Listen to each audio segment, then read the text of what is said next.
Gempa magnitudo 4,6 mengguncang wilayah Kabupaten Sukabumi, Jawa Barat pagi ini Kamis 14 Desember 2023. Dilansir dari tribunnews.com, pusat gempa berada di darat 25 km barat laut Kabupaten Sukabumi dengan kedalaman 5 km. Hal itu dikonfirmasi oleh Kepala Pusat Gempa Bumi dan Tsunami BMKG, Daryono. Gempa di Sukabumi itu merupakan jenis gempa bumi dangkal akibat aktivitas sesar aktif. Daryono berkata, akibat gempa tersebut, beberapa bangunan dekat pusat gempa mengalami kerusakan.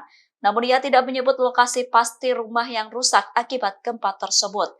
Gempa tersebut juga dirasakan di wilayah Pamijahan, Bogor, Tangerang, dan Banten.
Download Tribun X sekarang, menghadirkan lokal menjadi Indonesia.